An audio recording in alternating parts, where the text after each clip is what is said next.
Comezan en Rianxo as obras para recuperar ambientalmente o porto de Taragoña. A actuación eliminará o espigón actual para reforzar a protección da costa fronte ao cambio climático. O subdelegado do Goberno na Coruña, Julio Abalde, supervisou esta mañá o inicio das obras de recuperación ambiental do porto de Taragoña, en Rianxo. O proxecto impulsado polo Ministerio para a Transición Ecolóxica e financiado con fondos europeos contempla a retirada do espigón existente no porto, unha infraestrutura de máis de 200 metros que altera as correntes e a dinámica natural da costa. O investimento supera os 534.000 euros e o prazo de execución previsto é de 2 meses.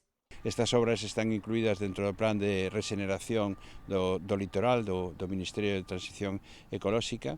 Ten uns presupostos de máis de 500.000 euros e forma parte do programa integral que estamos desenvolvendo de recuperación de distintas zonas da costa da provincia da Coruña, así como tamén se fixo un presuposto extraordinario como consecuencia dos temporales. Segundo explicou Abalde, o obxectivo é renaturalizar a contornada enseada de Rianxo e reforzar a resiliencia do litoral fronte á erosión e aos fenómenos meteorolóxicos extremos derivados do cambio climático. Creemos que é fundamental que aproveitemos estes fondos de resiliencia para recuperar zonas da nosa costa que están en este momento moi afectadas polo tema do cambio climático e, por lo tanto, temos que seguir traballando para manter a biodiversidade e manter as características da nosa costa que, entre outras cousas, vai garantir, por exemplo, actividades como marisqueo que están en este momento moi afectadas. As actuacións inclúen tamén a limpeza da zona, a eliminación de especies invasoras, a mellora de accesos e a instalación de barreiras anticontaminación para minimizar o impacto ambiental durante os traballos. Poñer en valor o traballo que está facendo o Ministerio a través da demarcación de costas de aquí de Galicia, que está traballando intensamente precisamente para ser capaces de manter as condicións ambientales que permitan que as actividades económicas, sociales e culturales se podan desenvolver nas vilas e nas cidades da costa da provincia da Coruña.